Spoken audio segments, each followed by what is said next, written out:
Hey detectives! Welcome back. We've got another mysterious case to explore, the case of Angie Housman. Angie Housman was born on February 18, 1984, in St. Louis, Missouri. Her father had left the family before her birth, and as a result, she never had the opportunity to know him.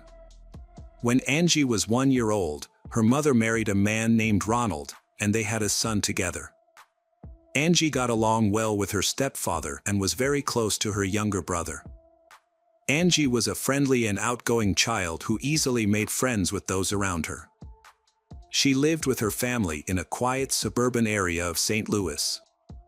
In 1993, at the age of 9, Angie attended the 4th grade at a local elementary school, which was just over a mile from her home. To get to school, she would take the bus from a nearby stop, and her parents felt relatively safe allowing her to travel alone due to the stop's proximity to their house. Angie usually walked to the bus stop with other neighborhood children, and after school, they would be watched over by several parents who would keep an eye on them from their windows as they made their way home. A tradition established in the neighborhood was that locals would watch over children and make sure they got home safely from the bus stop. On November 18th, Angie followed her usual routine and attended school, finishing at 3 p.m. She boarded the school bus with some neighborhood kids and got off at her stop. The other kids lived closer to the stop, so they walked ahead, leaving Angie to walk the remaining short distance home alone. However, Angie failed to arrive home, which was unusual. Her parents started to worry about half an hour later. They decided to walk along Angie's usual route from their house to the bus stop to see if they could find her. During their search, they spoke with other kids from Angie's school. They confirmed that she had gotten off the bus with them and was walking toward her home. Her parents also talked to neighbors who usually kept an eye on the kids but were busy that day and didn't see anything. Angie's parents and their friends combed the area but couldn't find her. As night began to fall, Angie's parents decided to call the police for assistance. Police officers quickly joined the search for Angie. The cold weather made it unlikely that she would have wandered off on her own, so they initially focused on the possibility of something more serious happening to her. A recent kidnapping in the neighborhood, involving an 11-year-old girl just 10 days earlier, further heightened their concerns. The man had approached the girl as she got off the school bus and tried to drag her into the bushes, but she managed to escape. Since the man was still at large, the police considered the possibility that he might be involved in Angie's disappearance.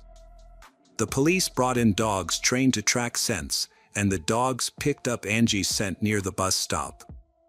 The dogs followed the scent for about half the distance to Angie's house, but then lost it.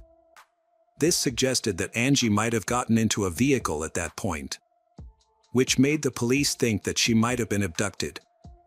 The police also used helicopters with special sensors to search the area and looked along the banks of a small stream near Angie's home, but they did not find Angie or any of her belongings. The first day of the search for Angie yielded no results, prompting the police to reach out to the media for assistance. As a result, news of her disappearance spread rapidly throughout the city, generating over 300 calls to the police department within 24 hours. More than 20 additional officers were brought in to help handle the large number of new leads in the case. Despite this effort, none of the leads led to Angie's discovery. Detectives explored every possible scenario, and from the early stages of the investigation, they began to scrutinize Angie's stepfather. He denied any involvement in her disappearance and claimed he would never harm her. To clear his name, he agreed to a polygraph test and other checks, urging the police to focus on finding Angie rather than wasting time on him. The investigation also led to the discovery of Angie's biological father, who had never had any direct contact with his daughter. However, her mother reported that he had been seen driving past their house on multiple occasions, watching Angie play outside.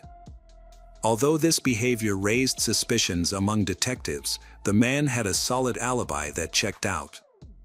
On the third day of Angie's disappearance, the FBI stepped in to assist the police department, which then allocated even more officers to the case. Everyone realized that something awful must have occurred to Angie, as it was unlikely she could have survived on her own in the freezing weather. A new lead emerged. Someone reported a suspicious man driving a blue sedan slowly through Angie's neighborhood. The description of this man matched the one given by a girl who had narrowly escaped an abduction attempt just 10 days before Angie vanished. The police created a composite sketch of the suspect and featured it in the news. Volunteers distributed thousands of flyers with the sketch. But the man's identity remained a mystery. As the case gained national attention, it was covered on television, attracting even more leads. The police carefully examined each new lead, but none of them led to Angie's discovery. The case also drew in psychics. They began calling Angie's home to share their alleged visions. One psychic claimed that Angie was alive and even provided a specific location where she being held, a large national park 25 miles from her home. However, the detectives did not give any credence to these claims. A reward of $10,000 was offered to anyone who could provide information about Angie's disappearance, which led to a large number of tips being submitted. During the investigation, detectives discovered a concerning detail. Angie had told her teacher a few days before she vanished that she planned to go on a nature trip with her uncle. However, Angie's parents were unaware of any uncle, and it seemed Angie had fabricated this story. This led investigators to consider the possibility that Angie might have known her abductor beforehand and referred to them as her uncle. Unfortunately, the conversation with her teacher did not provide any information about this mysterious individual. The investigation stalled, with no progress made in the following days. On November 27th, 9 days after Angie's disappearance, an important development in the case was found. A hunter contacted the police, reported that he found a body in the woods of a national park. Upon arriving at the scene, police were met with a disturbing sight. A young girl's body was tied to a tree, naked, with her head completely wrapped in tape except for her nose. Her hands were also bound with handcuffs. Near where the body was found, they found a bag containing personal items, which were quickly identified as Angie's remains. Among the belongings were notebooks with her name. After being transferred to the medical examiner, a detailed examination of the body revealed additional shocking facts. The removal of tape from her head uncovered a piece of underwear lodged in her mouth. The autopsy results indicated that Angie's death had occurred only a few hours before the body was discovered. This suggested she was held captive for 9 days, only to be left to freeze to death at the scene. Experts further determined that Angie suffered numerous injuries and had been sexually assaulted during her ordeal. Forensic analysts carefully inspected every proof collected from the crime scene and identified a fingerprint on the tape used to wrap Angie's head. They cross-referenced this evidence against potential suspects in their database, but unfortunately, this led to no new leads. The discovery of the body accelerated the police investigation, prompting the allocation of additional resources to help solve the case. The community was shocked by the extreme brutality of the crime and was deeply concerned for their children's safety, with many escorting their kids to bus stops and keeping a close watch over them at all times. A few days after Angie's discovery, concerns escalated further. On December 1st, 10-year-old Cassidy went missing from a nearby town, just 10 miles from Angie's home. Cassidy asked her mother for permission to visit friends who lived just a few hundred yards away, but then she disappeared.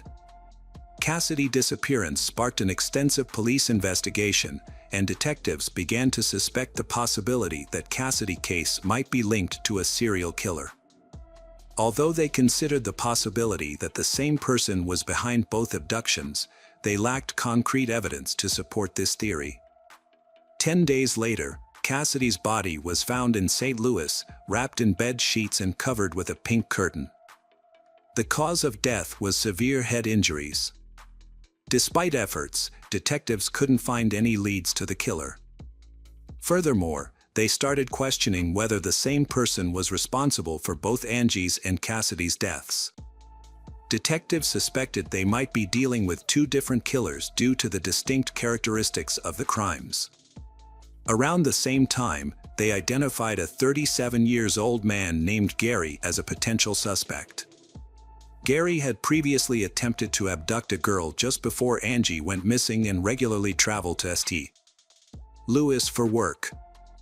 The man was initially investigated for potential involvement in the murders of Angie and Cassidy, but he had an alibi for the time of their disappearances.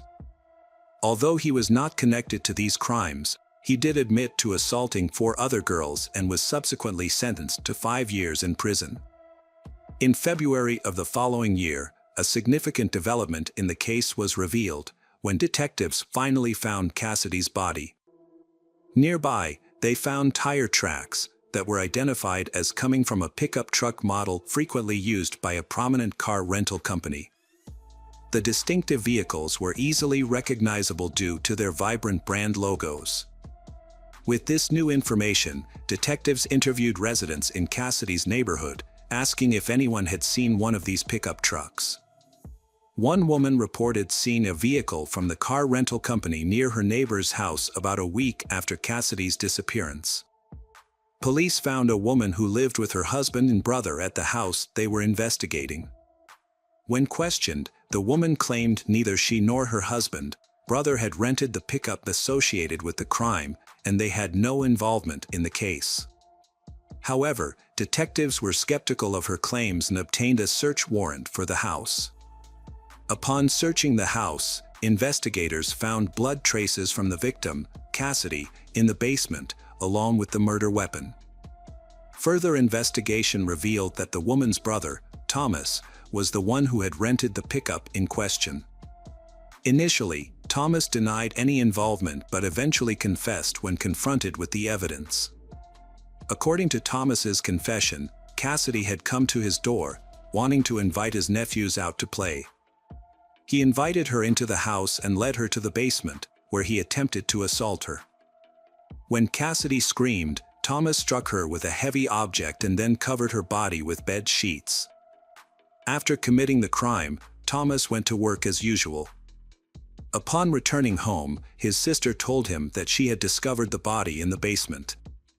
She made it clear that she didn't want to know the details of what happened and insisted that the body be disposed of immediately.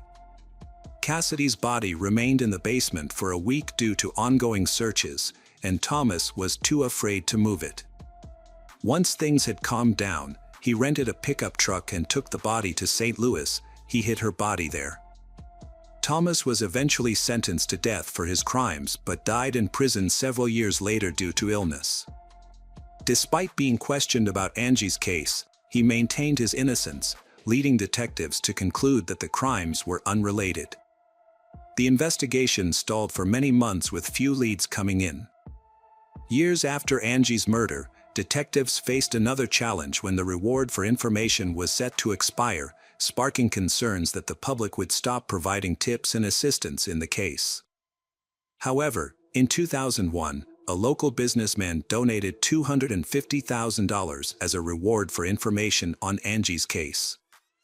This large sum of money caused a spike in many information to the police. But unfortunately, there are no clues to help solve the case. In 2001, a new development emerged in the Angie Housman case when Corey Fox, an inmate, turned himself in and confessed to multiple murders, including the murder of Angie Housman. Corey Fox provided detailed information about Angie's abduction and captivity, including being tied to a tree, with her underwear used as a gag. However, upon further questioning, detectives found inconsistencies in his confession, such as incorrectly stating that Angie's hands were restrained with plastic handcuffs instead of iron ones. Further investigation revealed that Corey Fox also fabricated parts of his confession, possibly due to extensive media coverage of Angie's case. Another tragic case happened in 2002, the abduction and murder of a 6-year-old girl, briefly sparked renewed interest in Angie's case. However, it was soon determined that the two cases were unrelated. The perpetrator in the 2002 case was a neighbor. He quickly confessed during interrogation, while Angie's case remained unsolved. Several years after Angie's murder, detectives reopened the case in 2007. They re-examined the documents and found a peculiar detail. A man named Roger Martin was in a parked car near the crime scene when Angie's body was discovered. When questioned, Roger claimed he was in the area for hunting, but a search of his car found no hunting gear.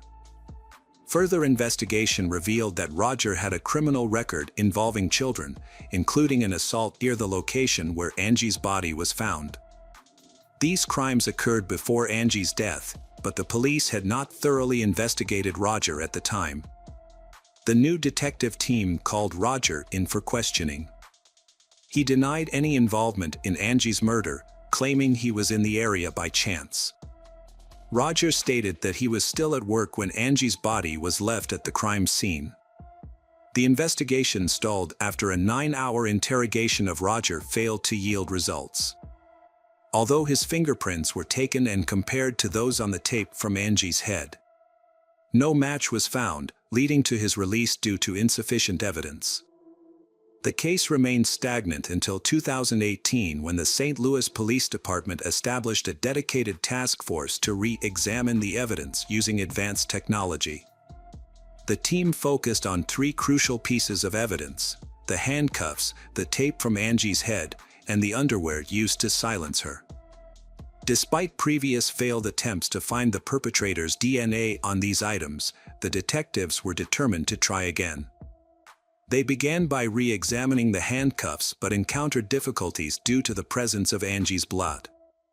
They then turned their attention to the tape from Angie's head but discovered it had deteriorated over time, meaningless their efforts.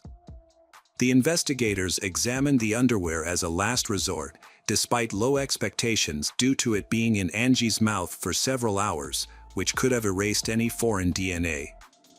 Using advanced technology, they thoroughly inspected every inch of the underwear and eventually found a tiny sample of unfamiliar DNA, sufficient for analysis. The DNA was confirmed to belong to a male and was immediately uploaded to the FBI database. In cases like this, it's common for the DNA not to match anyone in the database, requiring further efforts to identify the person. However, in this instance, the detectives got lucky. As soon as the DNA sample was uploaded, they received a match. The DNA belonged to 58-year-old Earl Cox, who had been in prison since 2003. Cox was not on police radar in connection with Angie's case, but he had a significant criminal record. His first stint in prison was in 1982, during his military service in Germany, where he worked as a part-time babysitter. However, his babysitting job ended when 4 girls accused him of sexual assault. Cox initially received an 8-year prison sentence in the United States but was released after serving only 3 years.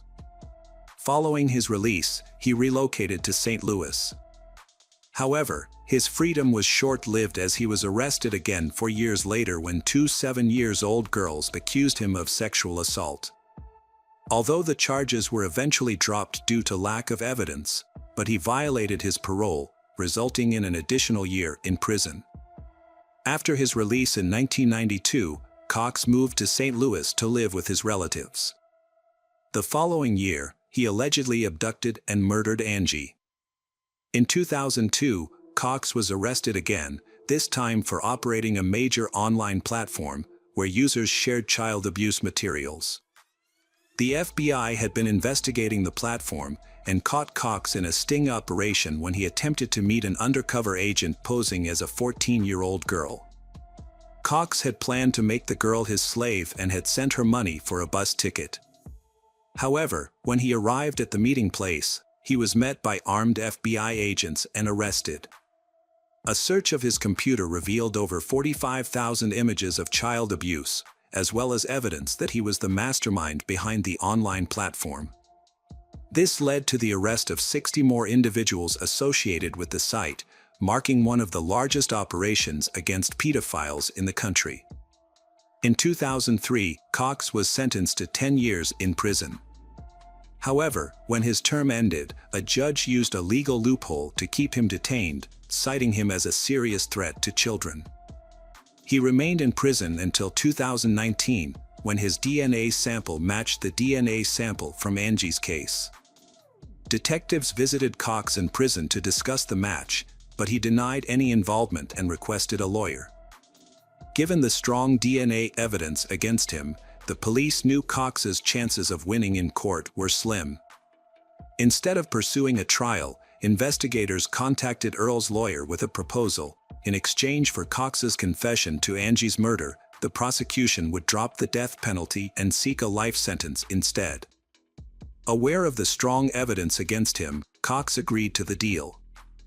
Detectives returned to the prison to hear Cox's account of the events. Although some parts of his story seemed unlikely, the crucial aspect for investigators was his admission to the murder. Cox claimed that on November 18, 1993, he was driving near his mother's and sister's neighborhood when his car broke down in the middle of the road.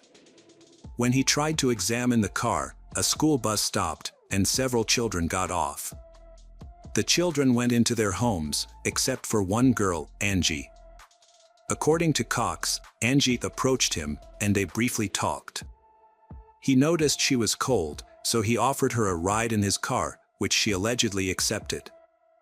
Cox then took Angie to Burger King to eat and later brought her to his home, where he claimed to have sexually assaulted her over several days.